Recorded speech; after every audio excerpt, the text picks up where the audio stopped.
أعوذ بالله من الشيطان الرجيم بسم الله الرحمن الرحيم الحمد لله رب العالمين الصلاة والسلام على أشرف الأنبياء والمرسلين خاتم النبيين أبي القاسم محمد وأهل بيته الطيبين الطاهرين المعصومين أما بعد السلام عليكم ورحمة الله وبركاته. Welcome to the group recitation of Holy Quran. Inshallah, we'll start with Juz number 18 from the Holy Quran, as it's the 18th day of the month of Ramadan. I will request Brother Ghulam Haider to start us off. أعوذ بالله من الشيطان الرجيم بسم الله الرحمن الرحيم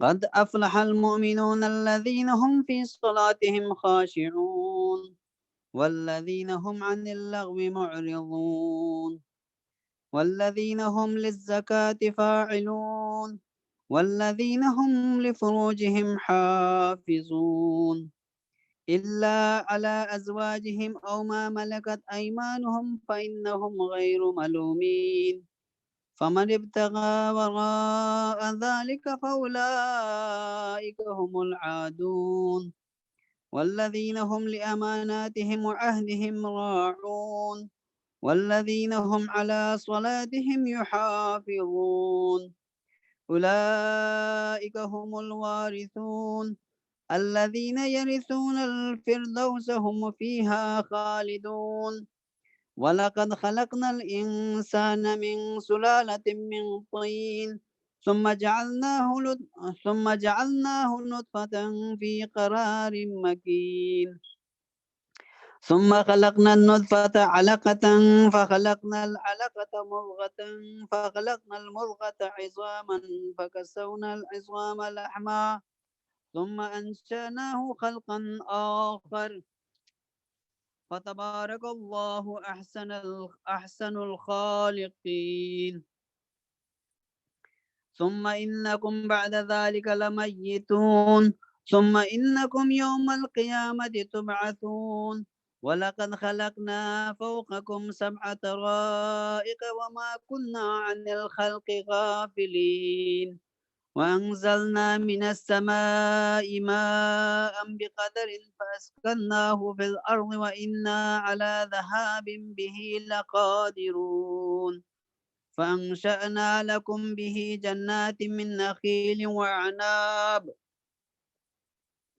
لكم فيها فواكه كثيرة ومنها تأكلون وشجرة تخرج من طور سيناء تنبت بالدهن وصبغ للآكلين وإن لكم في الأنعام لعبرة نسقيكم مما في بطونها ولكم فيها منافع كثيرة ومنها تأكلون وعليها وعلى الفلك تحملون ولقد أرسلنا نوحا إلى قومه فقال يا قوم اعبدوا الله ما لكم من إله غيره أفلا تتقون فقال الملأ الذين كفروا من قومه ما هذا إلا بشر مثلكم يريد أن يتفضل عليكم ولو شاء الله لأنزل ملائكة ما سمعنا بهذا في آبائنا الأولين إن هو إلا رجل به جنة فتربصوا به حتى حين قال رب انصرني بما كذبون فأوحينا إليه أن يصنع الفلك بأعيننا ووحينا فإذا جاء أمرنا وفارت النور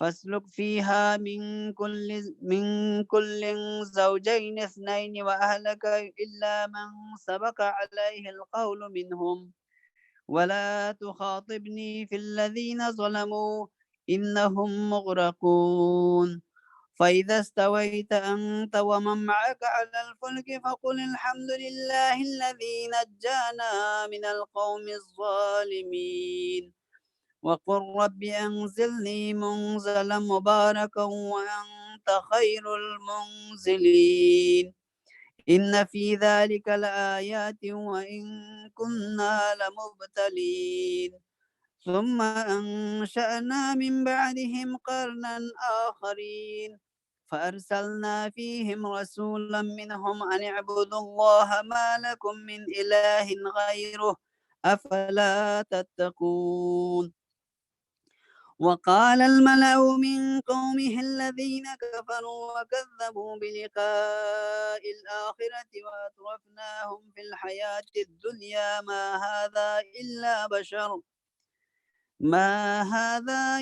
بشر مثلكم يأكل مما تأكلون منه ويشرب مما تشربون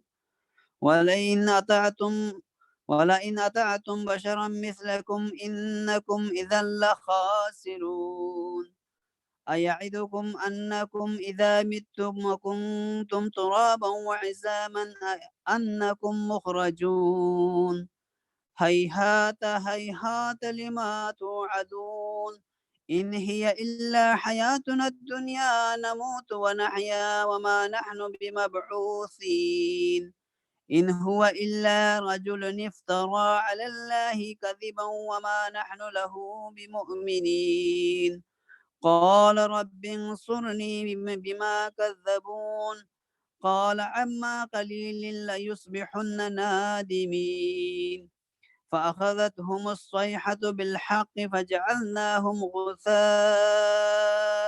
فبعدا للقوم الظالمين ثم أنشأنا من بعدهم قرونا آخرين ما تسبق من أمة أجلها وما يستأخرون ثم أرسلنا رسلنا تترى كلما جاء أمة رسولها كذبوه فأتبعنا بعضهم بعضا وجعلناهم أحاديث فبعدا لقوم لا يؤمنون ثم أرسلنا موسى وأخاه هارون بآياتنا وسلطان مبين إلى فرعون وملئه فاستكبروا وكانوا قوما عالين فقالوا ونؤمن لبشرين مثلنا وقومهما لنا عابدون فكذبوهما فكانوا من المهلكين ولقد آتينا موسى الكتاب لعلهم يهتدون وجعلنا ابن مريم وأمه آية وآويناهما إلى ربوة ذات قرار ومعين يا صدق الله العظيم. ما شاء الله. آمين. Go ahead, Ryan.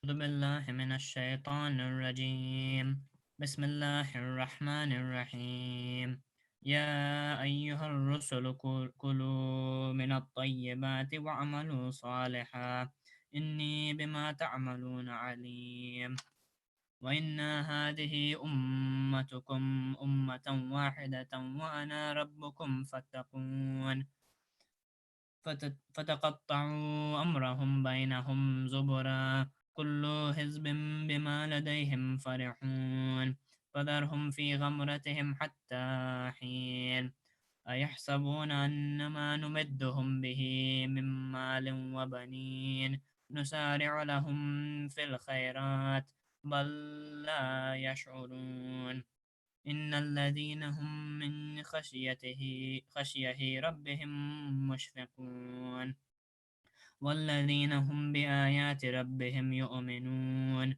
والذين هم بربهم لا يشركون والذين يؤتون ما آتوا وقلوبهم وجلة أنهم إلى ربهم راجعون أولئك يسارعون في الخيرات وهم لها سابقون ولا نكلف نفسا إلا وسعها ولدينا كتاب ينطق بالحق وهم لا يظلمون بل قلوبهم في غمرة من هذا ولهم أعمال من دون ذلك هم لها عاملون حتى إذا أخذنا مترفيهم بالعذاب إذا هم يجرون لا تجأروا اليوم إنكم منا لا تنصرون قد كانت آياتي تتلى عليكم فكنتم على أعقابكم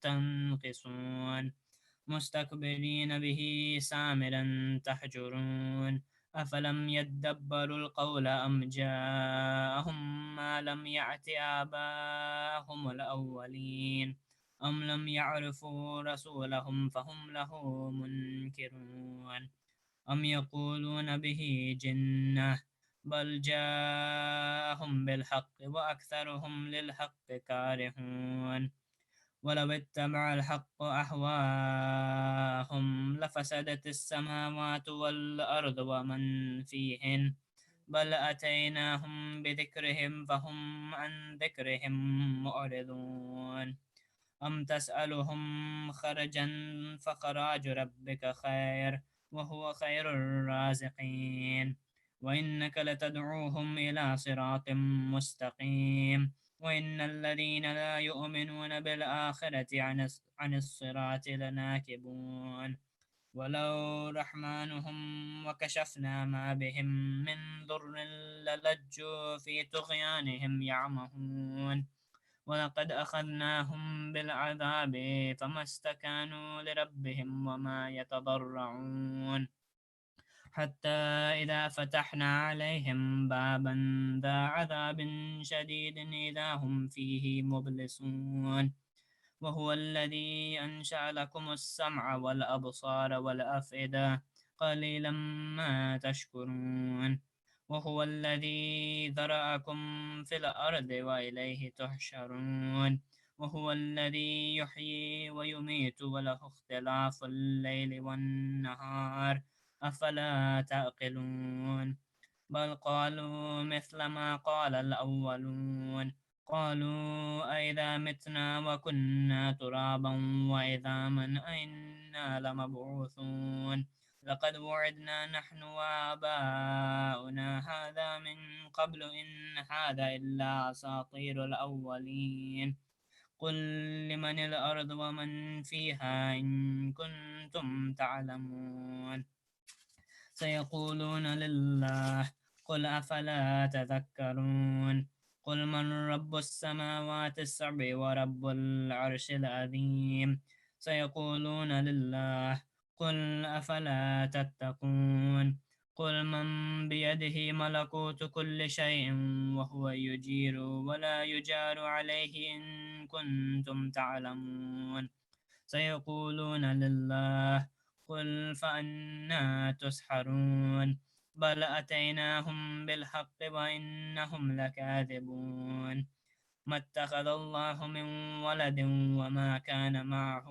من إله إذا لذهب كل إله بما خلق ولعل بعضهم على بعض سبحان الله عما يصفون عالم الغيب والشهادة فتعالى عما يشركون قل رب إما تريني ما يوعدون ربي فلا تجعلني في القوم الظالمين وإنا على أن نريك ما نعدهم لقادرون ادفع بالتي هي أحسن السيئة نحن أعلم بما يصفون وقل رب أعوذ بك من همزات الشياطين وأعوذ بك رب أن يحضرون حتى إذا جاء أحدهم الموت قال رب ارجعون لعلي أعمل صالحا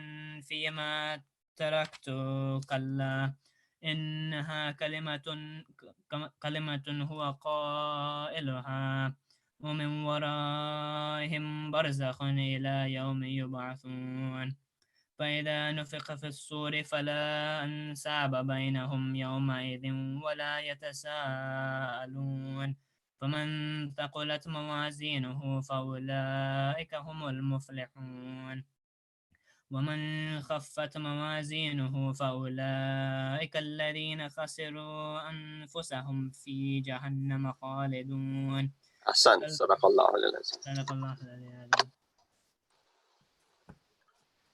Go ahead, Mehdi Bhai.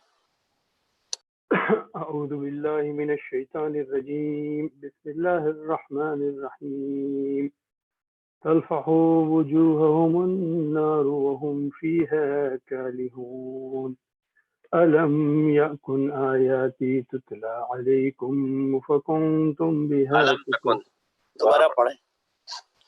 ألم تكن آياتي تتلى عليكم فكنتم بها تكذبون قالوا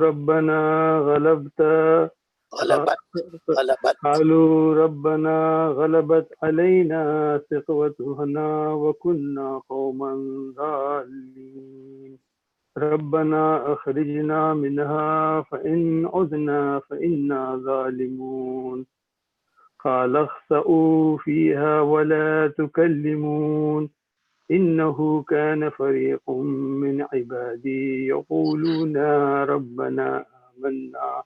ربنا آمنا فاغفر لنا وارحمنا وأنت خير الراحمين فاتخذتموهم سخريا حتى أنسوكم ذكري وكنتم منهم تضحكون إني جزيتهم اليوم بما صبروا أنهم هم الفائزون قال كم لبثتم في الأرض عدد سنين قالوا لبثنا يوما أو بعض يوم فاسأل العادين قال إن لبثتم إلا قليلا لو أنكم كنتم تعلمون أفحسبتم أنما خلقناكم عبثا وأنكم إلينا لا ترجعون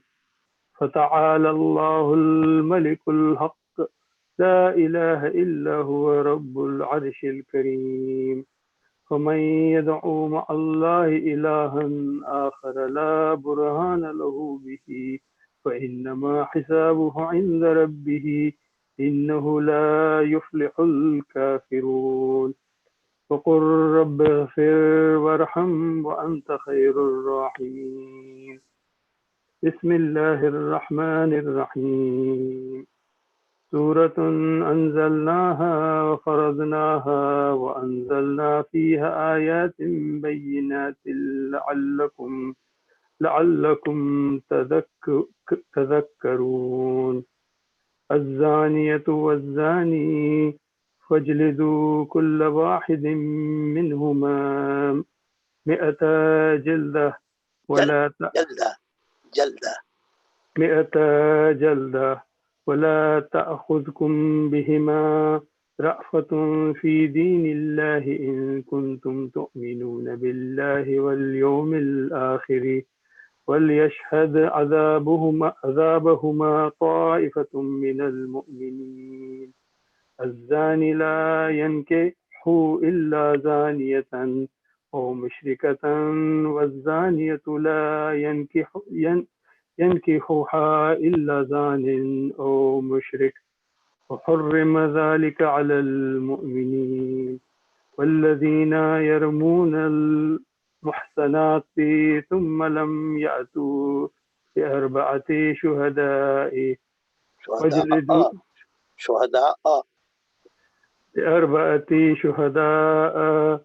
فاجلدوهم 80 جلدة ولا تقبلوا لهم شهادة أبدا وأولئك هم الفاسقون إلا الذين تابوا من بعد ذلك وأصلحوا فإن الله غفور رحيم والذين يرمون أزواجهم ولم يكن لهم شهداء إلا أنفسهم فشهادة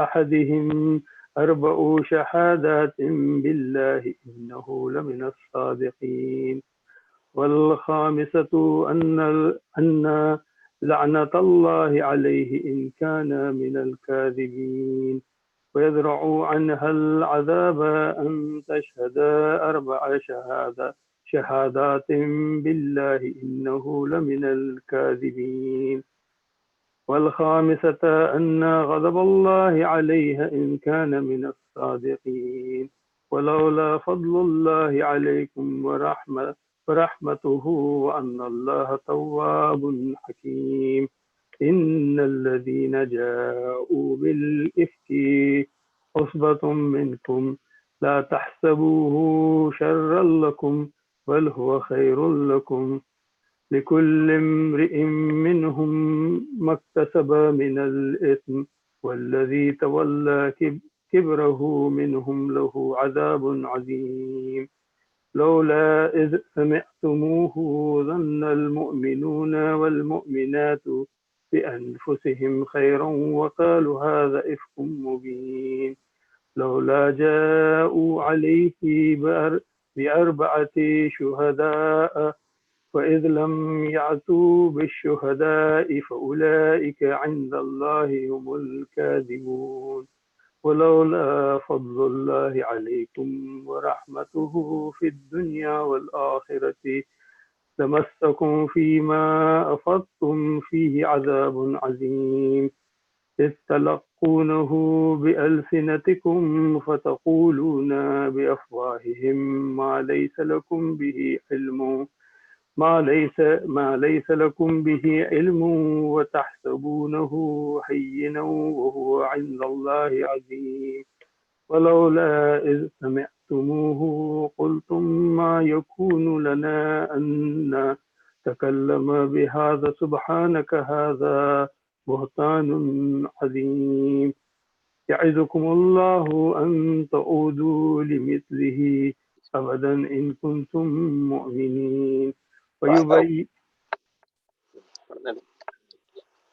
أبدا إن كنتم مؤمنين ويبين الله لكم الآيات والله عليم حكيم إن الذين يحبون أن تشيع الفاحشة في الذين آمنوا لهم عذاب أليم في الدنيا والآخرة والله يعلم وأنتم لا تعلمون ولولا فضل الله عليكم ورحمته وأن الله رؤوف رحيم يا أيها الذين آمنوا لا تتبعوا خطوات الشيطان ومن يتبع خطوات الشيطان فإنه يأمر بالفحشاء والمنكر ولولا فضل الله عليكم ورحمته ما زكى منكم من أحد أبدا ولكن الله يزكي من يشاء والله سميع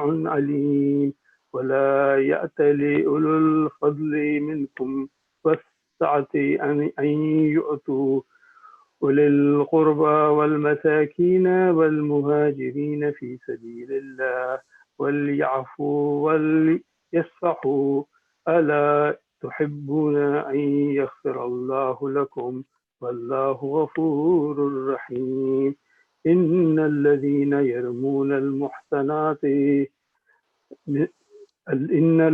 يرمون المحصنات الغافلات المؤمنات لعنوا في الدنيا والآخرة ولهم عذاب عظيم يوم تشهد عليهم ألسنتهم وأيديهم وأرجلهم بما كانوا يعملون يومئذ يوفيهم الله دينهم الحق ويعلمون أن الله هو الحق المبين الخبيثات للخبيثين والخبيثون للخبيثات والطيبات للطيبين والطيبون للطيبات أولئك مبرؤون مما يقولون لهم مغفرة ورزق كريم صدق الله العلي العظيم.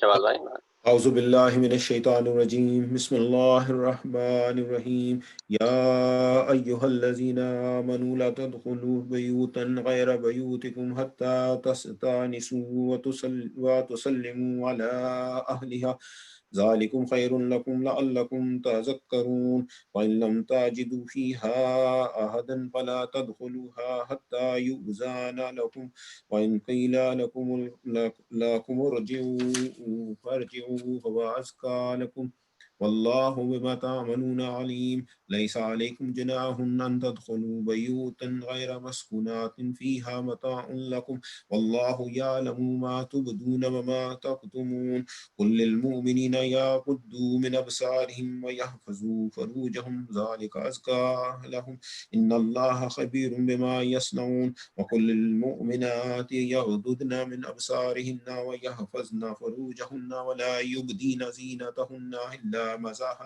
إلا ما ظهر منها وليضربن بخمورهن على جيوبهن ولا يبدين زينتهن إلا لبعولاتهن وآبائهن وآباء بعولاتهن وأبنائهن وأبناء بعولاتهن وإخوانهن وبني إخوانهن إخوانهن وبني أخواتهن ونسائهن وما ملكت أيمانهن أو التابعين غير أولي الإربة من الرجال أو الطفل الذين لم يظهروا على عورات النساء ولا يضربن بأرجلهن ليعلم ما يخفين من زيناتهن وتوبوا إلى الله جميعا أيها المؤمنون لعلكم تفلحون وأنكحوا الأيام منكم والصالحين من عبادكم وإمائكم إن يكونوا فقراء يغنيهم الله من فضله والله واسع عليم وليستعفف الذين لا يجدون نكاحا حتى يغنيهم الله من فضله والذين يبتغون الكتاب مما ملكت أيمانكم فكاتبوهم من علمتم فيهم خير وآتوهم من مال الله الذي آتاكم ولا تكرهوا فتياتكم على البغاء إن أردنا تحصنا لتبتغوا وراد الحياة الدنيا ومن يكرههن فإن الله من بعد إكراههن غفور رحيم ولقد أنزلنا عليكم آيات مبينات ومثل من الذين خلوا من قبلكم وموعظات للمتقين الله نور السماوات والأرض مثال نوره كمشكاة فيها مصباح المصباح في زجاجات الزجاجات كأنها كوكب دري يوقد من شجرات مباركات زيتونات لا شرقية ولا غربية يكاد زيتها يضيء ولو لم تمسسه نور على نور يهدي الله لنوره من يشاء ويضرب الله الأمثال للناس والله بكل شيء عليم في بيوت آذن الله أن ترفع ويذكر فيها اسمه يسبح له فيها بالغدو والآصال رجال لا تلهيهم تجارة ولا بيع عن ذكر الله وإقام الصلاة وإيتاء الزكاة يخافون يوما يتقلب فيه القلوب يخافون يوما تقلب فيه تتقلب يخافون يوم تتقلب فيه القلوب والأبصار ليجزيهم الله أحسن ما عملوا ويزيدهم من فضله والله يرزق من يشاء بغير حساب والذين كفروا أعمالهم كسراب بقيعة يحسبه الظمآن ماء حتى إذا جاءه لم يجده شيئا ووجد الله عنده فوفاه حسابه والله سريع الحساب أو كظلمات في بحر لجي يغشاه موج من فوقه سحاب ظلمات بعضها فوق بعض إذا أخرج يده لم يكد يراها ومن لم يجعل الله له نورا فما له من نور ألم ترى أن الله يسبح له من في السماوات والأرض والطير صافات كل كل قد علم صلاته وتسبيحه والله عليم بما يفعلون ولله ملك السماوات والأرض وإلى الله المصير ألم تر أن الله يزجي سحاب ثم يؤلف بينه ثم يجعله ركاما فترى الودق يخرج من خلاله وينزل من السماء من جبال فيها من برد فيصيبه به من يشاء ويصرفه عن من يشاء يكاد سنا برقه يذهب بالأبصار يقلب الله الليل والنهار إن في ذلك لعبرات لأولي الأبصار والله خلق كل والله خلق كل دابة من ماء فمنهم من يمشي على بطنه ومنهم من يمشي على رجلين ومنهم من يمشي على أربع يخلق الله ما يشاء إن الله على كل شيء قدير لقد أنزلنا آيات مبينات والله يهدي من يشاء إلى صراط مستقيم ويقولون آمنا بالله وبالرسول وأطعنا ثم يتولى فريق منهم من بعد ذلك وما أولئك بالمؤمنين وإذا دعوا إلى الله ورسوله ليحكم بينهم إذا فريق منهم معرضون وإن يكن لهم الحق يأتوا إليه مذعنين وفي قلوبهم مرض أم ارتابوا أم يخافون أن يحيف الله عليهم ورسوله بل أولئك هم الظالمون صدق الله العلي العظيم. أعوذ بالله من الشيطان الرجيم بسم الله الرحمن الرحيم إنما كان قول المؤمنين إذا دعوا إلى الله ورسوله ليحكم بينهم أن يقولوا سمعنا وأطعنا أولئك هم المفلحون ومن يطع الله ورسوله ويخشى الله ويتقه أولئك هم الفائزون واقسموا بالله جهد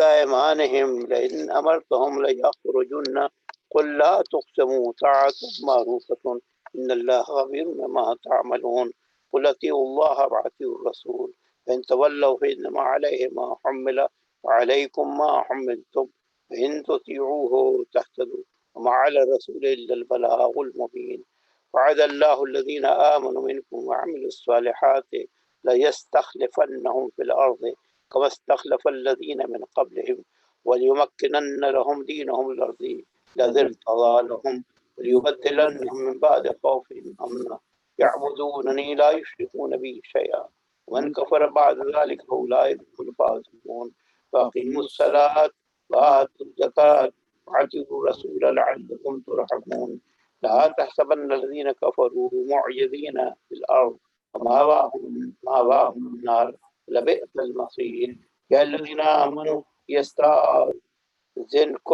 يستأذنكم الذين ملكت أيمانكم والذين لم يبلغوا الحلم منكم 3 مرات من قبل صلاة الفجر حين تضعون ثيابكم من الظهيرة ومن بعد صلاة العشاء 3 عورات لكم ليس عليكم ولا عليهم جناح بعدهن طوافون عليكم بعضكم على بعض كذلك يبين الله لكم الآيات والله عليم حكيم فإذا بلغ الأطفال منكم الحلم فليستأذنوكم واستأذن الذين من قبلهم كذلك يبين الله لكم آياته والله عليم حكيم والقواعد من النساء اللاتي لا يرجون نكاحا فليس عليهن جناح أن يضعن ثيابهن غير متبرجات بزينة وأن يستعففن خير لهن والله سميع عليم ليس على الأعمى حرج ولا على الأعرج حرج ولا على المريض حرج ولا على أنفسكم أن تأكلوا من بيوتكم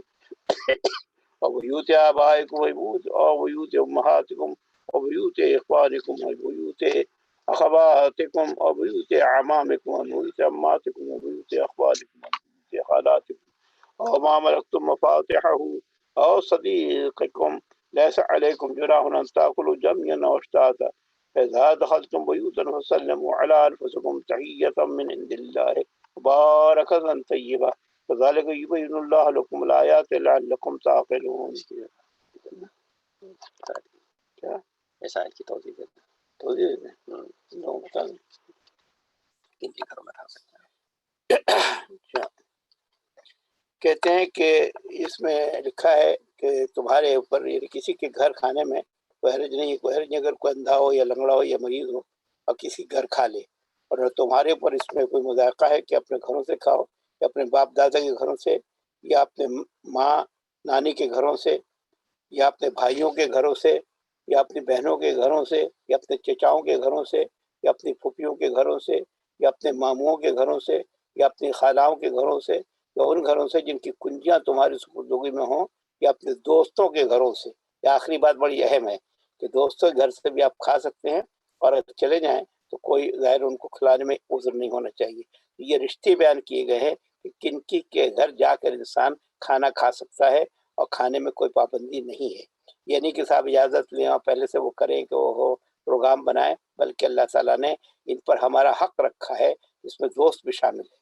اس لیے کہ امام کی ایک روایت ہے 100 سنہ قرابۃ، 20 سال اگر آپس میں ایک دوسرے کے ساتھ آپ رہتے ہیں تو یہ رہنا رشتہ داری میں تبدیل ہو جاتی ہے. اور اس میں بھی ہے کہ اس میں بھی کوئی حرج نہیں کہ تم لوگ مل کر کھاؤ یا الگ الگ. البتہ جب اپنے گھروں میں داخل ہوا کہ جب گھروں میں داخل ہوا کرو تو اپنے لوگوں کو سلام کیا کرو. دعائے خیر اللہ کی طرف سے مقرر فرمائی ہوئی بڑی بابرکت اور پاکیزہ. اللہ تعالیٰ اسی طرح اللہ تعالیٰ تمہارے سامنے آیت بیان کرتا ہے. توقع ہے تم سمجھ بوجھ سے کام لو گے. عقل مندوں کے لیے نشانی بیان کی گئی.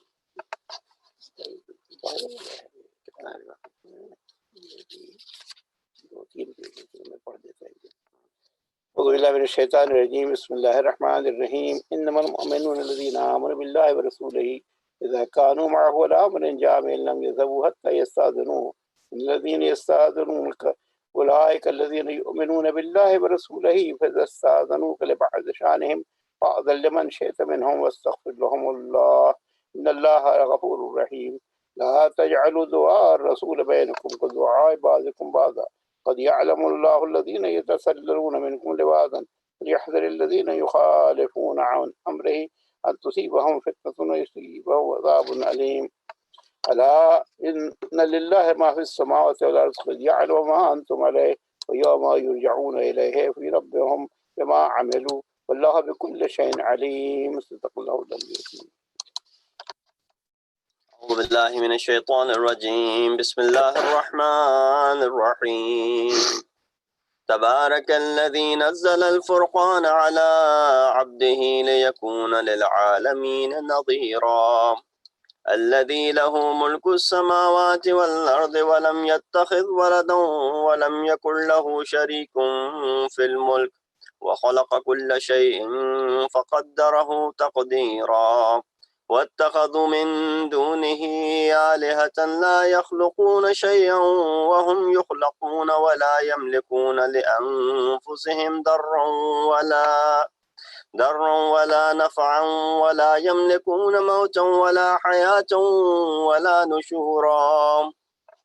وقال الذين كفروا إن هذا إلا إفك افتراه وعانه عليه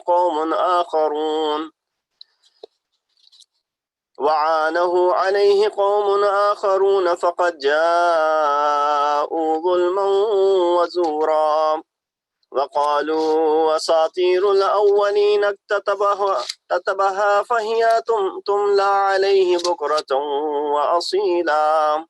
قل أنزله الذي يعلم السر في السماوات والأرض إنه كان غفورا رحيما. وقالوا ما لهذا الرسول يأكل الطعام ويمشي في الأسواق لولا أنزل إليه ملك فيكون معه نذيرا أو يلقى إليه كنز أو تكون له جنة يأكل منها. وقال الظالمون إن تتبعون إلا رجلا مسحورا.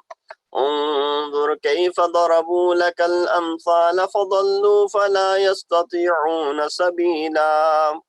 تبارك الذي إن شاء جعل لك خيرا من ذلك جنات تجري من تحتها الأنهار ويجعل لك قصورا بل كذبوا بالساعة وأعتدنا لمن كذب بالساعة سعيرا إذا رأتهم من مكان بعيد سمعوا لها تغيظا وزفيرا وإذا ألقوا منها مكانا ضيقا مقرنين دعوا هنالك ثبورا لا تدعوا اليوم ثبورا واحدا وادعوا ثبورا كثيرا قل أذلك خير أم جنة الخلد التي وعد المتقون كانت لهم جزاء ومصيرا لهم فيها ما يشاءون خالدين كان على ربك وعدا مسؤولا ويوم يحشرهم وما يعبدون من دون الله فيقول أأنتم أضللتم عبادي هؤلاء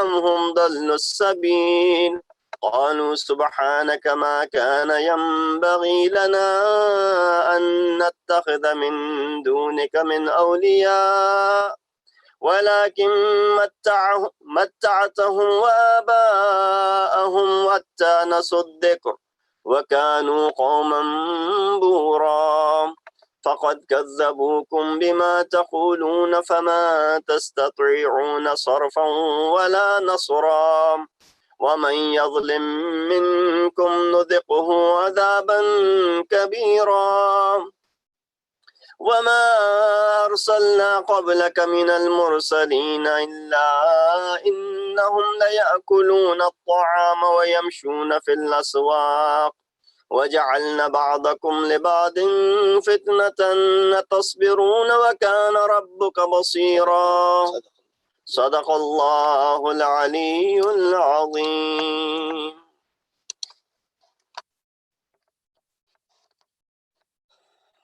Jazakumullah khair, everyone who took part in the recitation of this juz. May Allah subhanahu wa ta'ala accept this recitation from you and as well as those who are live listening to us. I'll go over the gist and the summary of this 18th juz from the Holy Quran. There are three parts of it. First part is the entirety of Surah Mu'minun. Second is Surah Nur in its entirety. And then lastly, it's Surah Furqan, the initial part of it, Ibtidai Hissa. In Surah Mu'minun, there are 7 main discussions. First is those who deserve the paradise. Istihqaq Jannat, those who are deserving. Those who deserve to attain this paradise. So their sifat are mentioned initially. Second is the takhliq and the creation of insan. There are 9 steps of that. Third is Tawheed. Fourth is different Anbiya and their discussions are done. And then lastly, number 5, those who are righteous, their 4 deeds are mentioned. Those who deny, what is the real reason behind their denial? And lastly, Qayamat. As far as those who are deserving to go to the paradise, there are 9 sifat of mu'mineen are mentioned in it. Qad aflahal mu'minun. And then gives those 7 sifat of those mu'mineen. It appears in the very first 9 ayat of Quran in the surah. Number 1, their sifat is that they have faith. They have iman. Number 2, they are humble in their prayers. Number 3, they avoid vain talk. Number 4, they carry out their duty of zakat and whatever obligation from their alms and sadaqat and khums is concerned. Number 5, they guard their private parts. Number 6, keep their trusts and covenants. Number 7, they are watchful of their prayers. So prayers have appeared twice. Number 1, prayer, they're humble in their prayer. And then lastly, they are watchful when it comes to their prayer. This requires, of course, depth analysis, but inshallah we'll maybe at another time I will talk about it, but I'll skip through it right now. Second is the 9 steps of the khilqat of insan, the creation. Now you'll find in these 9 steps towards the end, it's what Allah subhanahu wa ta'ala is referring to, even resurrection, is considering this to be amongst the steps of creation. First is the extract of clay, matti. Second, drop of seminal fluid. Third, this liquid into a clinging mass. Number 4, clinging mass as a fleshy tissue. Number 5, fleshy tissue as bones, and then clothe the bones with flesh. And then you see the insan in the 7th step. Number 8, then you die after that. So that is also even considered to be part of your khilqat. And then lastly, you are raised up on the day of resurrection. So third discussion here is the discussion of Tawheed.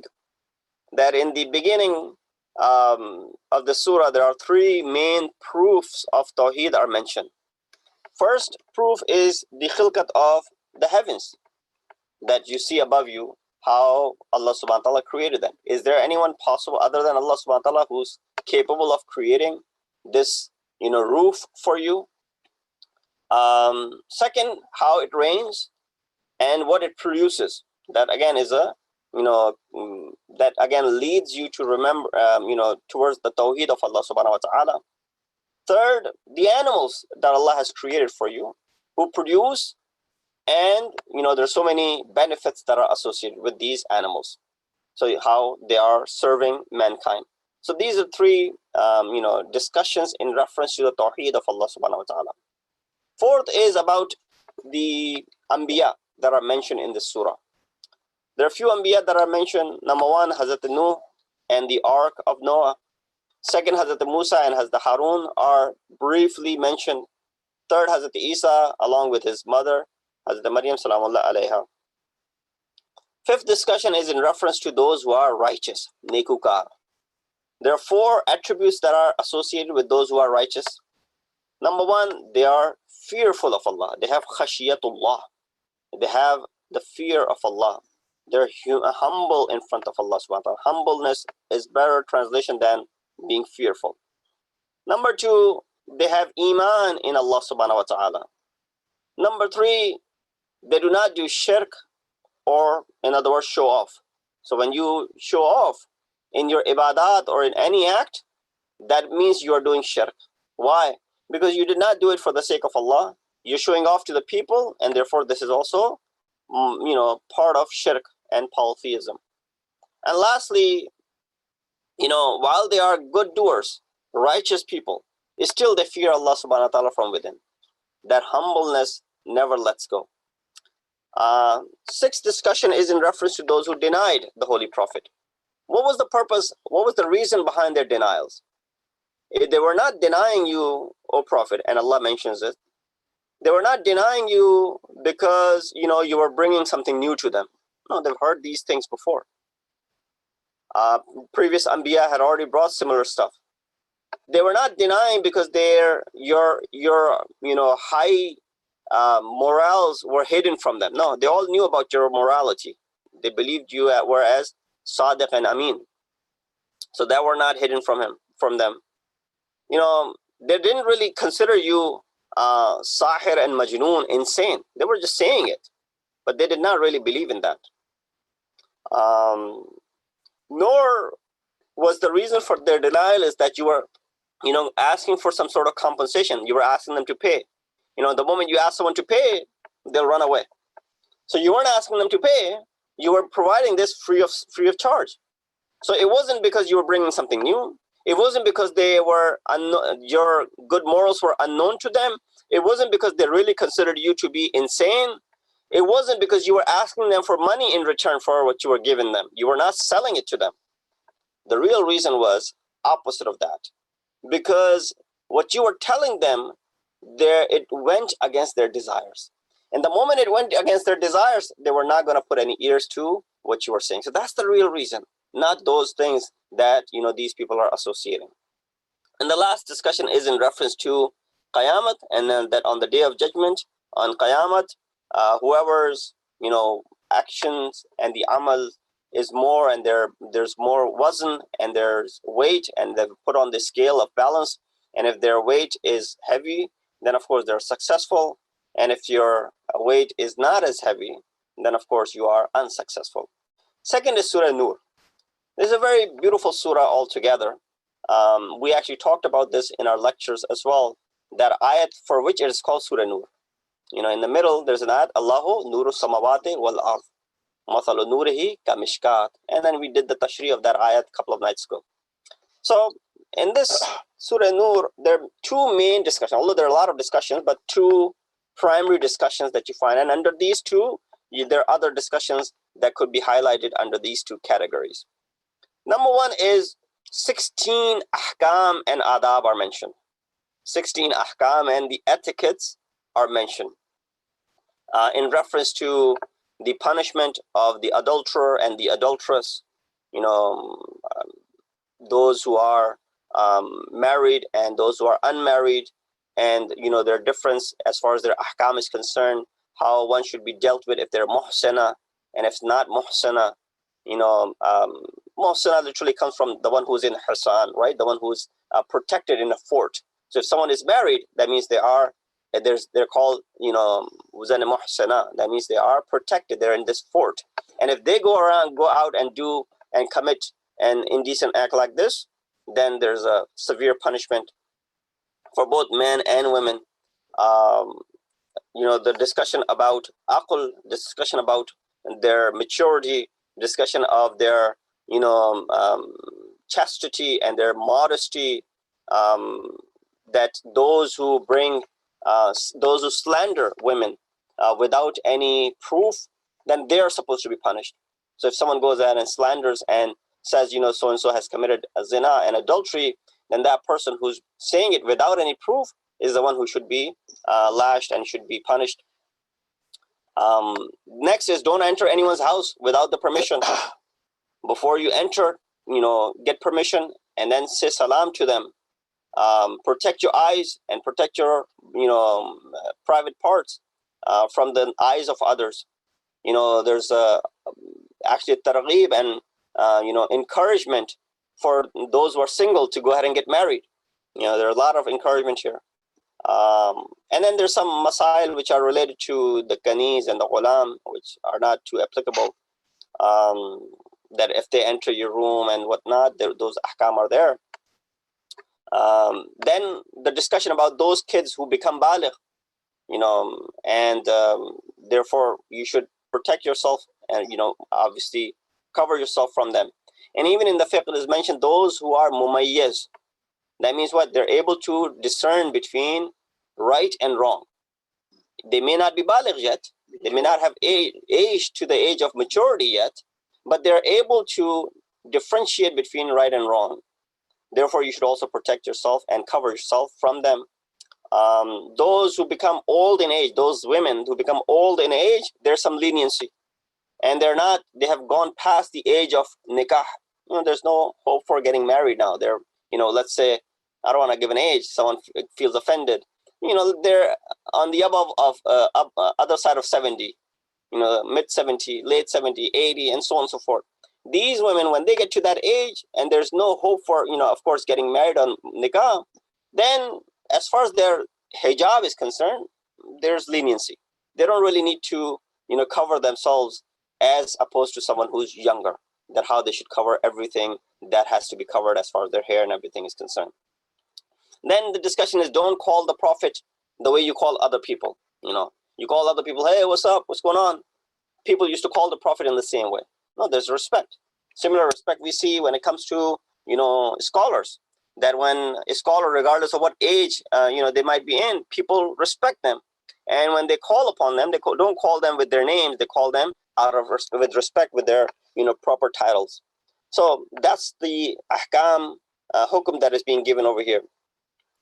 And then Maulana already talked about those houses in which you are allowed to go in and you can eat, and the houses which belong to certain family members of yours, and of course the houses that you have the keys for.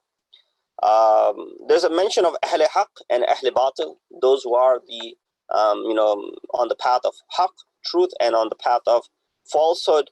There are three examples are given. Allah nuru samawati wal ard, masal nurihi kamishkatin fiha misbah. Talks about the heart of the mu'min, how the heart of the mu'min is like this nur, which has this chirag, this lamp, which is clear, which is so clean, crystal clear that you can see through it. And then on the opposite side, the mithal is given of ahl batil, those who are on the falsehood, that you might have thought of them as to be good, but their example is like that mirage. You see it from far away. A person who's thirsty, who sees it from away, this mirage, right? Thinks there's water over there. He runs for it, but the moment he gets closer, sees what? It disappears. So it's just delusion of the eyes. So their example, those who are ahl batil, their example is similar to this mirage, which can be seen from far away for a thirsty man or woman who's thirsty, but then it disappears. Third example is of their aqaid, their beliefs, which is been given tashbih, an example with the depths of the sea, that how there are depths in this sea, that there's a darkness in it, that you can't really see it, and therefore what you can't see, that's the hal of a kafir, and those who are in the darkness of they have gone astray, and those in the darkness of gumrahi and zalalat. These are the people you can't really tell with their hearts. So it's how their hearts are, like these deep seas where there's darkness. If you try to look into it, you won't be able to see it. So these are some analogies that are given. Last surah, which is mentioned, the beginning part is of Surah Furqan. It's a very beautiful surah. Inshallah, we'll talk more about it tomorrow. But there are, 4 discussions in this ibtidai part of Surah Furqan. First is about Tawheed. Second, about the Quran and the truthful nature of Quran. Third, about the Risalat of the Holy Prophet. And fourth, about Qiyamah. Allah is the one who has created the heavens and the earth. He's the king of heavens and the earth. He does not have a son. He does not have any partner. Nothing has created him. And, he has created you in a precision. Second, as far as the haqqaniyat and the truthful nature of Quran is concerned, that kuffar have, different types of mentalities when it comes to Quran. Some say this is Muhammad sallallahu alaihi wasallam. He, created it himself, and this is his tahqiq and his research. And some people, supported him in this effort. Second, they say, well, this has nothing except, the discussion of the previous nations. So he got someone to go ahead and write the stories of the previous nations, and he's put together this book. So this is how they believe as far as this book is concerned. So therefore, Risalat comes right after that. When Quran is mentioned, Risalat is mentioned as well. That kuffar, they thought the Prophet is not a bashar, not a human. Rather, he should be an angel.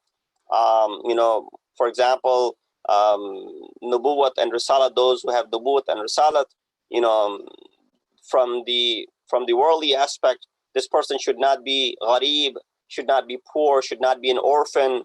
Someone who's poor and orphan, they cannot be the recipient of nubuwwat and risalat, while Prophet was poor and Prophet was a yatim, and both of these sifat were in him.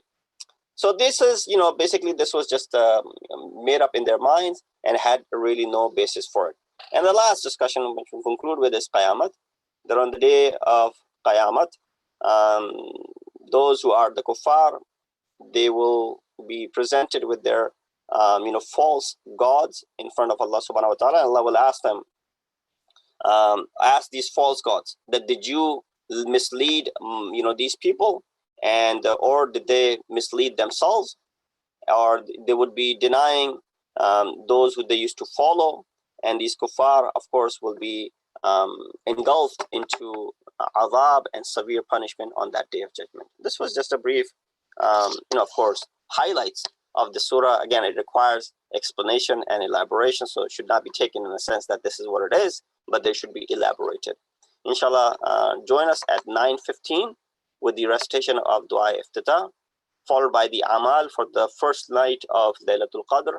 And inshallah, at 10 p.m. we will start with the Majlis, including Salam, Marsia, Majlis, and inshallah Noha and Ziyarat to conclude. Inshallah, I'll see you at 9:15. Assalamu alaikum wa rahmatullah.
أعوذ بالله من الشيطان الرجيم بسم الله الرحمن الرحيم الحمد لله رب العالمين الصلاة والسلام على أشرف الأنبياء والمرسلين خاتم النبيين بالقاسم محمد وأهل بيته الطيبين الطاهرين المعصومين أما بعد السلام عليكم ورحمة الله وبركاته.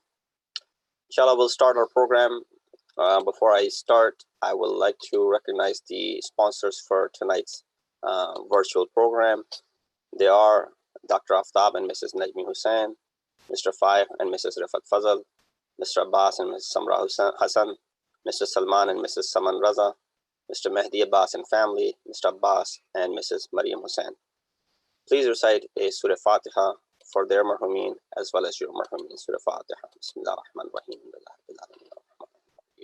إياك نعبد وإياك نستعين اهدنا الصراط المستقيم صراط الذين أنعمت عليهم غير المغضوب عليهم ولا الضالين. بسم الله الرحمن الرحيم. قل هو الله أحد الله الصمد لم يلد ولم يولد ولم يكن له كفوا أحد. بسم الله الرحمن الرحيم. قل هو الله أحد الله الصمد لم يلد ولم يولد ولم يكن له كفوا أحد. بسم الله الرحمن الرحيم. قل هو الله أحد الله الصمد لم يلد ولم يولد ولم يكن له كفوا أحد. اللهم صل على محمد وآل محمد وعجل فرجهم.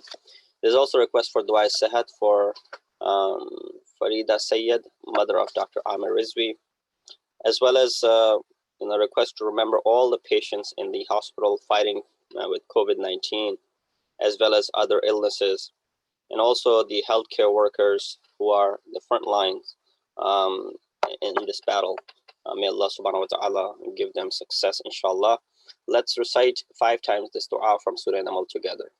بسم الله الرحمن الرحيم أما يجيب المضطر إذا دعاه يكشف السوء أما يجيب المضطر إذا دعاه يكشف السوء أما يجيب المضطر إذا دعاه يكشف السوء أما يجيب المضطر إذا دعاه يكشف السوء أما يجيب المضطر إذا دعاه يكشف السوء ويجعلكم خلفاء الأرض اللهم الله قليلا ما تذكرون. اللهم صل على محمد وآل Muhammad. Inshallah, the program for tonight, as you've been following along, we will start right away now with Dua Iftitah. Following that, we will have the Amaal, the common Amaal of Shabe Qadr. Inshallah, that common Amaal will, will take us about half hour. And at 10 p.m. inshallah sharp, we will start the Majlis for Shabe Zarbat. So I will request Ahmad Bhai to take over the slides, and inshallah we'll go with the dua.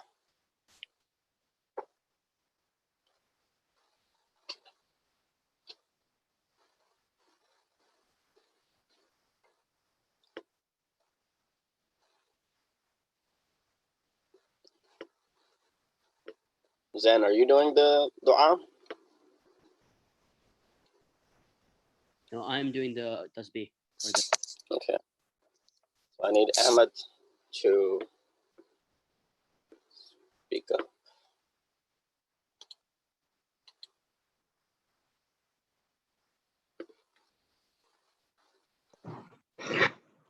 بسم الله الرحمن الرحيم اللهم صل على محمد وآل محمد اللهم إني أفتتح الثناء بحمدك وأنت مسجد لثواب بمنك وأيقنت أنك أنت أرحم الراحمين في موضع العفو والرحمة وأشد المعاقبين في موضع النكال والنكمة وأعظم المتجبرين في موضع الكبرياء والعظمة اللهم أذنت لي في دعائك ومسألتك فاسمع يا سميع مدحتي وأجب يا رحيم دعوتي وأكل يا غفور عثرتي فكم يا إلهي من كربة قد فرجتها وهموم قد كشفتها وعثرة قد أقلتها ورحمة قد نشرتها وحلقة بلاء قد فككتها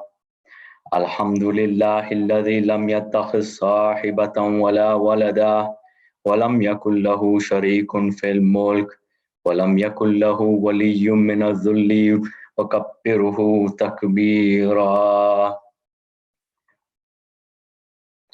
الحمد لله بجميع محامده كلها على جميع نعمه كلها. الحمد لله الذي لا مضاد له في ملكه ولا منازع له في أمره. الحمد لله الذي لا شريك له في خلقه ولا شبيه له في عظمته. الحمد لله فاشي في الخلق أمره وحمده، الظاهر بالكرم مجده، الباسط بالجود يدا، الذي لا تنقص خزائنه ولا تزيده كثرة العطاء إلا جهدا وكرما، إنه هو العزيز الوهاب. اللهم إني أسألك قليلا من كثير، ما حاجة بي إليه عظيما، وغناك عنه قديم، وهو عندي كثير، وهو عليك سهل يسير. اللهم إن عفوك عن ذنبي، وتجاوزك عن خطيئتي، وصفحك عن ظلمي، وسترك على كبيه عملي، وحلمك عن كثير جرمي، عندما كان من خطئي وعمدي، أطمعني في أن أسألك ما لا أستوجبه منك، الذي رزقتني من رحمتك، وأريتني من قدرتك، وعرفتني من إجابتك، فصرت عدوك آمنا، وأسألك مستأنسا لا خائفا ولا وجلا، مدلا عليك فيما قصبت فيه إليك، فإن أبت عني أتبت بجهلي عليك، ولعل الذي أبت عني هو خير لي لعلمك بآكبة الأمور. فلم أر مولا كريما أصبر على عبد لئيم منك عليك، يا ربي إنك تدعوني فأولي آن، وتتحبب إلي فأتبغض إليك، وتتودد إلي فلا أقبل منك، كأن لي التطول عليك، فلم يمنعك ذلك من الرحمة لي ولإحساني إليك، والتفضل علي بجودك وكرمك، فارحم عبدك الجاحل وجد عليه بفضل إحسانك، إنك جواد كريم. الحمد لله مالك الملك، مجري الفلك، مسخر الرياح، فالك الإصباح، ديان الدين، رب العالمين. الحمد لله على حلمه بعد علمه، والحمد لله على عفوه بعد قدرته، والحمد لله على طول أناثي في غضبي، وهو قادر على ما يريد. الحمد لله خالق الخلق، باسط الرزق، فالك الإصباح، ذي الجلال والإكرام والفضل والإنعام، الذي بعد فلا يرى وقرب فشهد النجوى، تبارك وتعالى. الحمد لله الذي ليس له منازع يعادل، ولا شبيه يشاكل، ولا زحير يعاضد، قهر بعزته الأعزاء، وتواضع لعظمته العظمى، فبلغ بقدرته ما يشاء. الحمد لله الذي يجيبني حين أنادي، ويسر علي كل عورة وأناصي، ويعظم النعمة علي فلا أجازي، فكم من موهبة حنية قد أعطاني، وعظيمة مخوفة قد كفاني، وبحجة مونكة قد أراني، فأثني عليه حامدا وأذكره مسبحا. الحمد لله الذي لا يهتك حجابه، ولا يغلق بابه، ولا يرد السائل، ولا يخيب عامله. الحمد لله الذي يؤمن الخائفين، وينجي الصالحين، ويرفع المستضعفين، ويزع المستكبرين، ويغلق ملوكا ويستخلف آخرين. والحمد لله كاسم الجبارين، مبير الظالمين، مدرك الحاربين، نكال الظالمين، صريخ المستصرخين، موضي حاجات الطالبين، معتمد المؤمنين. الحمد لله الذي من خشيته ترعد السماء وسكانها، وترجف الأرض وأمارها، وتموج البحار ومن يسبه في غمراتها.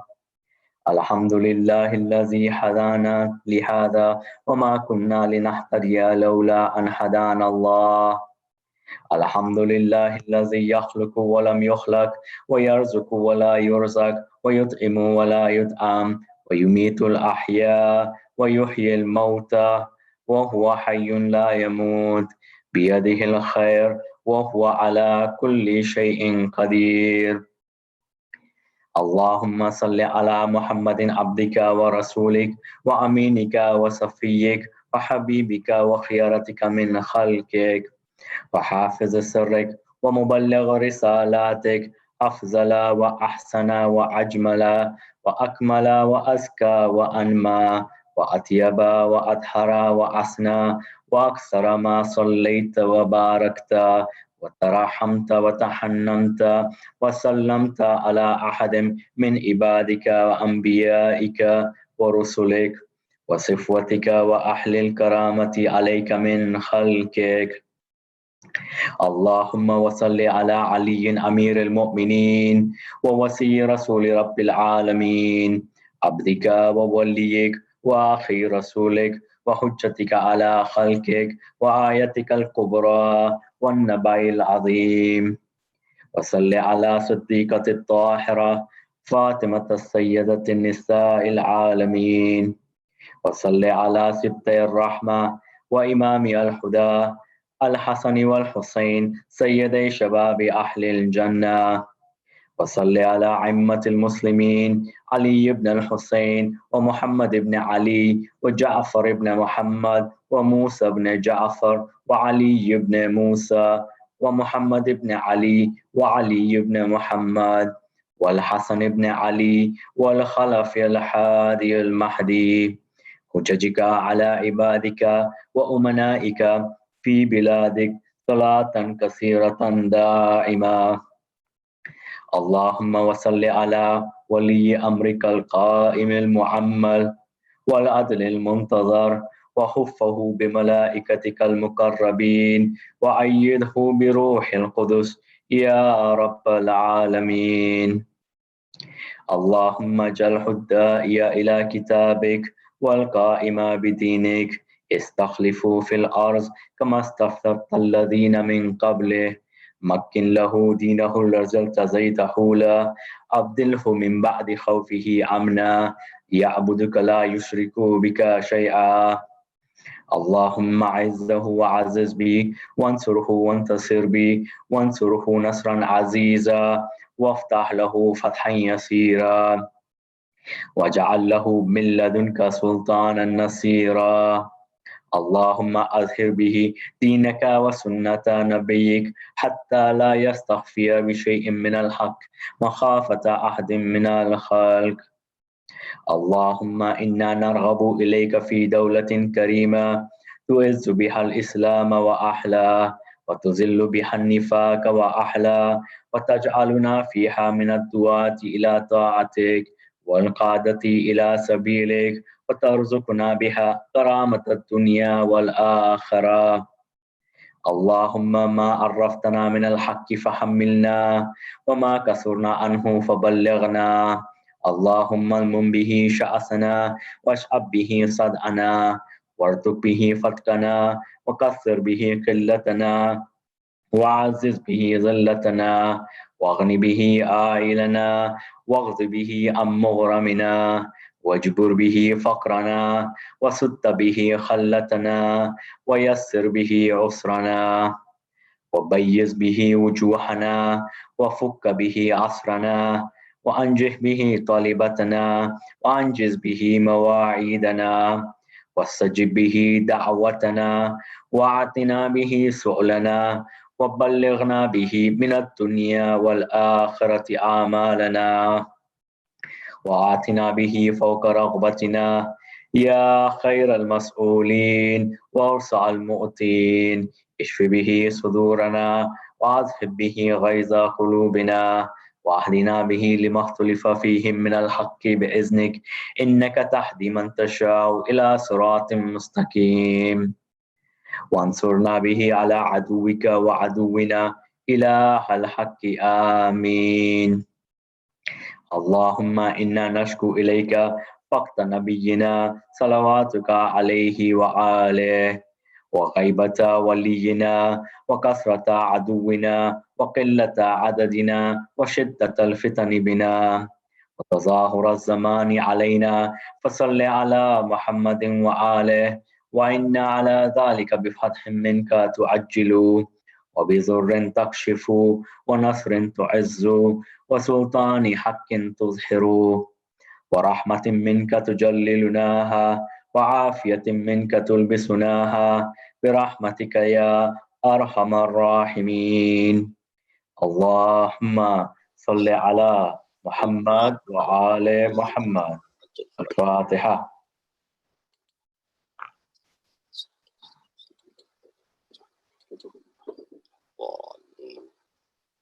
Ahsantum, Jazakumullah khair. Inshallah, we'll proceed with the short Amaal of the night.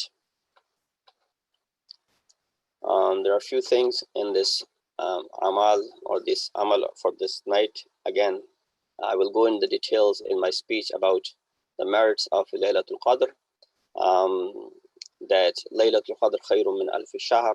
This is a night which is better than 1,000 months, which is equal to 83 years. So any action that is done tonight definitely has 1,000-fold reward for it, and if not more. This is the night, one of the nights in which Quran was revealed. One of the best nights in the entire year.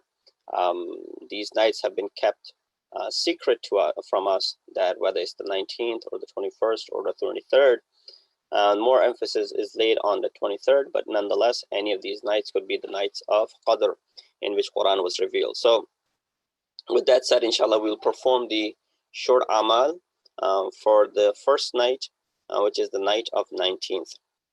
There are certain things, if you can go back one slide, there are certain things that are recommended to perform, just a general recommendation, of course, doing ghusl, and then the recitation of 2 rakat salat, that inshallah will be shown in the next screen as well, where in each rakat there's Surah Hamd followed by 7 times Qul Huwallahu Ahad. So you go ahead and do this initially. Make the niyat that you perform 2 rakat namaz of namaz, Shabe Qadr, qurbatan ilallah. 2 rakat salat, Salatul Laylatul Qadr, qurbatan ilallah, in the following manner: 2 rakat in the first rakat after Surah Hamd, 7 times Qul Huwallahu Ahad, and then inshallah we will do the tasbihat together. So I'll give you about 5 minutes to go ahead and do this salat, and inshallah we'll join back at 9:37 inshallah.